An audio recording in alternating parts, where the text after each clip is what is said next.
Kalau saya yang kalah sampai saya masuk ke dalam penjara, di dalam penjara kita bikin pesantren. Insya Allah bukan berarti saya nantangin. Saya udah 2 kali di penjara juga. Saya udah tahu di dalam kayak gimana. Emangnya bahaya apa? Nggak ada yang bahaya. Lagian kalau masuk bukan karena persoalan kita, kalau masuk karena bukan perbuatan kita, kalau masuk karena kita difitnah, itu mah kita bahagia. Kita senang, kita demen. Udah di dalam nanti itu, di dalam itu jadi murid saya, di dalam itu jadi santri saya, di dalam sama-sama kita mengaji, di dalam sama-sama kita belajar Quran. Mungkin tugas saya nanti ada yang di sana, nggak masalah, nggak masalah, sama sekali nggak masalah. Lagian kalau urusan begini berapa tahun juga sih di penjara.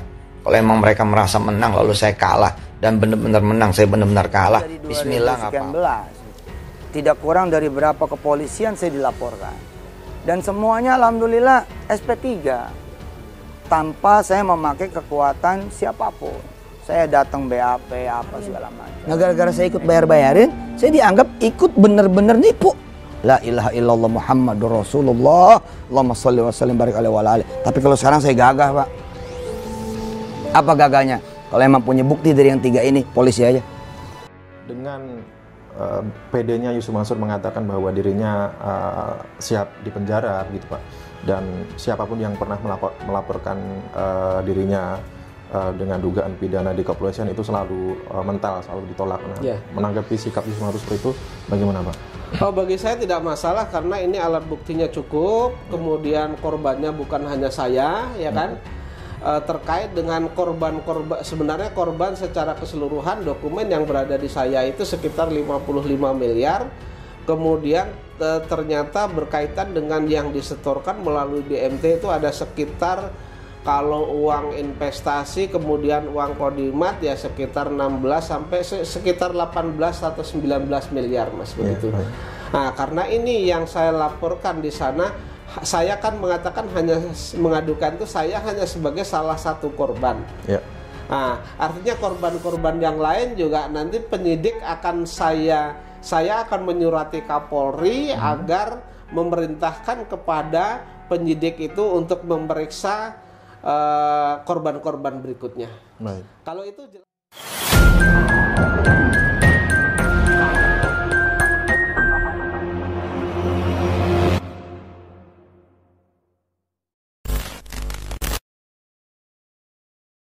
Kita begitu.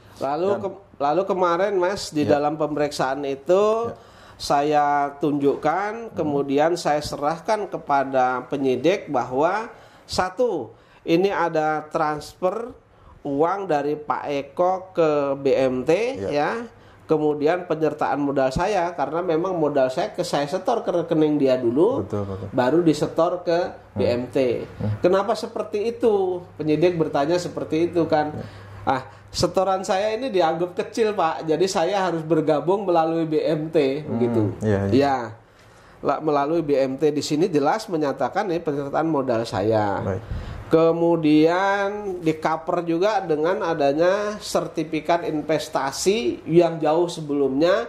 Pada saat pemeriksaan saya pertama dimintai keterangan sebagai saksi sudah saya lampirkan. Saya tercatat sebagai salah satu investor di sana yang menyetorkan modal 80 juta rupiah. Kemudian apakah ada bukti lain yang saudara lampirkan? Nah, di sana saya lampirkan juga bahwa terkait dengan penyetoran modal investasi tersebut saya mendapat bagian keuntungan sebanyak 2 kali Mas ternyata.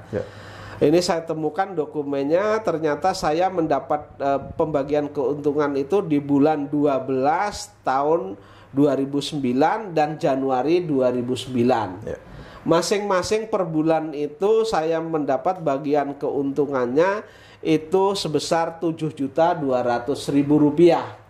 Padahal yang dijanjikan oleh Yusuf Mansur ketika ini berinvestasi itu kan 11,3%.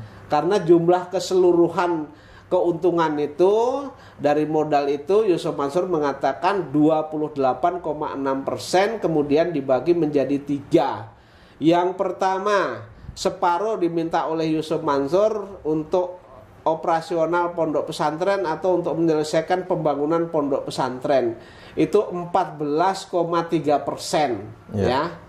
Kemudian yang separuh lagi dibagi menjadi 2, 3% itu diserahkan ke BMT, karena nanti yang menerima investasi uang kami itu nanti BMT. Iya.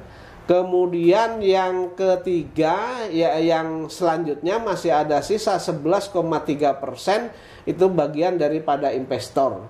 Nah, kalau yang dijanjikan itu 28, lalu investor itu mendapatkan 11,3%, kalau saya setor modal sebesar 80 juta rupiah, maka per bulannya seharusnya saya mendapatkan 9.040.000 rupiah. Itu Mas. Nah, tapi kenyataannya dari mulai saya setor, saya hanya menerima 2 kali, jumlahnya 7.200.000, jadi masih kurang ini. Berarti ini pun tidak sesuai dengan apa yang dijanjikan. Tidak sesuai dengan apa yang dijanjikan. Pada saat itu mereka mengatakan kekurangannya akan diserahkan nanti begitu. Baik. Tapi sampai dengan sekarang juga diserahkan. Baik. Gitu. Oke Pak Jeni. Ini tadi Pak Jeni menyebutkan bahwa ada tuan besar di sini, begitu Pak. Berarti apakah mungkin diduga tindakan Eko Perihantono yang selalu menolak, selalu membantah apa yang disampaikan oleh Pak Jani, apakah itu jangan-jangan memang tujuannya untuk melindungi si tuan besar ini? Ya, jadi kalau melihat bahwa mereka, sesuai dengan jawaban mereka yang mengingkari daripada investasi saya ini kan bertujuan agar gugatan saya tidak diterima, kan begitu. Kalau itu tidak diterima kan selamat, yang selamat kan tuan besar dan kawan-kawan. Artinya memang ada yang melindungi tuan besar Jam'an Nur Khatib Mansur alias Yusuf Mansur ini, Mas, begitu. Baik. Oke Pak Jeni, saya jujur baru pertama kali melihat bukti slip transfer yang Pak Jeni pegang saat ini. Apakah ini yang dulu Pak Jeni sampaikan kepada saya, begitu Pak? Bahwa ini yang baru diketemukan yang nantinya akan dijadikan alat bukti pada PK nanti, begitu Pak? Enggak, saya PK itu nanti alat buktinya adalah saya dapat surat keterangan, ya, surat yang surat dari Menteri Koperasi dan UKM RI. Oke. Nanti akan saya jadikan bukti atau novum baru bahwa di dalam surat tersebut tercatat sebagai ketua BMT adalah Imam Prakoso, kemudian tercatat sebagai sekretaris Eko Perihantono. Sementara kuasa yang ditandatangani untuk menunjuk kuasa hukum saat berperkara perdata di Pengadilan Negeri Jakarta Selatan, yang bertanda tangan di sana yang mengaku sebagai ketua adalah Chandra Darmawan, kemudian yang mengaku sebagai sekretaris adalah R. Yudi Suwardi. Nah, ketika itu nanti saya adu dengan keterangan apa yang dari Menteri Koperasi dan UKM itu, tentu Chandra Darmawan dan R. Rudi Suwardi tidak mempunyai kewenangan untuk mewakili BMT. Karena yang tercatat di Kementerian Koperasi dan UKM itu adalah ketuanya Imam Prakoso dan wakilnya adalah Eko Perihantono. Baik. Jadi ketika dikonfrontasi pihak Eko Peri terus membantah pun, ini Pak Jeni juga bersedia gitu Pak ya, kalau Pak Jeni melakukan tantangan mubalah gitu Pak ya? Bersedia Mas. Bahkan kemarin saya ngomong kalau itu diingkari sebenarnya penyelesaiannya mudah, ya sudah mubahalah saja begitu. Artinya karena sama-sama Muslim ya, sama-sama Muslim. Artinya saya tahu persis bahwa saksi Eko Perihantono ini adalah orang yang taat. Saya kira kalau apa yang diucapkan itu suatu kebenaran, bahwa mereka memang benar tidak menerima uang itu, tentu akan berani bermubahalah dengan saya, Mas, begitu. Baik, ya. Pastinya Pak Azeni juga menyampaikan bagaimana terjadinya investasi ini di penyidik, bahwa yang menawarkan adalah Yusuf Mansur. Berarti kemungkinan nanti Yusuf Mansur pastinya akan dimanggil juga Pak? Karena ini kan berkaitan dengan tindak pidana yang dilakukan Jam'an Nur Khatib Mansur alias Yusuf Mansur dan kawan-kawan yang terjadi di kota wisata berkaitan dengan penggalangan dana dari masyarakat untuk kepentingan bisnis batubara. Baik. Nah, saya mempertanyakan apakah PT PT Adi Partner Perkasa, kemudian BMT Darussalam ini mempunyai izin atau tidak dia menggalang dana dari masyarakat untuk kepentingan untuk kepentingan bisnis ini. Ketika mereka tidak mempunyai izin itu tentu bertentangan dengan ketentuan Undang-Undang BI. Baik. Ya. Kemudian saya mempertanyakan juga bisnis yang dikatakan bisnis batu bara itu ada atau tidak. Oke Pak Zaini, output atau tujuan dari pelaporan Pak Zaini ini kan tentunya supaya para pelaku tindak pidana kejahatan ini segera ditangkap dan juga dikenai hukuman pidana Pak. Dengan PD-nya Yusuf Mansur mengatakan bahwa dirinya siap dipenjara begitu Pak, dan siapapun yang pernah melaporkan dirinya dengan dugaan pidana di kepolisian itu selalu mental, selalu ditolak. Nah, menanggapi sikap Yusuf Mansur seperti itu bagaimana Pak? Bagi saya tidak masalah karena ini alat buktinya cukup, kemudian korbannya bukan hanya saya, ya kan? Terkait dengan korban sebenarnya korban secara keseluruhan dokumen yang berada di saya itu sekitar 55 miliar. Kemudian ternyata berkaitan dengan yang disetorkan melalui BMT itu ada sekitar, kalau uang investasi kemudian uang kodimat ya sekitar 16 sampai sekitar 18 atau 19 miliar Mas begitu.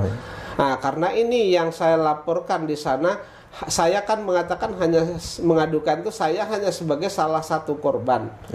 Nah, artinya korban-korban yang lain juga nanti penyidik akan saya akan menyurati Kapolri agar memerintahkan kepada penyidik itu untuk memeriksa korban-korban berikutnya. Kalau itu jelas nanti tercukupi alat buktinya. Karena Bu Ilis sendiri kan berinvestasi, yang berkas perkaranya ada sama saya, itu mereka jelas menyetornya ke BMT Darussalam. Kemudian ada lagi ke pengurus BMT Darussalam, dan itu juga sudah, dan itu memang ada bukti transfernya dan ada bukti pengakuan dari yang bersangkutan begitu. Jadi artinya perkara ini jelas dan terang gamblang. Ketika ini tidak segera naik menjadi dari lidik menjadi penyidikan, tentu kami mencurigai ada apa-apa, sehingga saya minta kepada Bapak Kapolri, kemudian Bapak Wakil Kapolri dan Propam dan seterusnya itu untuk mengawal kasus ini, dan saya sudah bersurat kepada mereka. Jadi perkara ini sudah diketahui, dan saya sudah juga mendapat surat dari Propam. Intinya Propam akan mengawasi perkara ini, ya kan? Propam mengawasi perkara ini. Dan kalau ada keluhan dari saya, silahkan kontak Propam atau bersurat kepada Propam dengan menunjuk si A si B-nya sudah. Walaupun akhir-akhir ini Yusuf Mansur juga terkesan menunjukkan kedekatan dengan Kadimas Polri gitu ya. Dan Pak Zaini pun juga tidak gentar gitu Pak ya. Enggak gentar saya. Ini hak saya. Saya kan ngejar hak saya. Bukan saya nipang uang orang.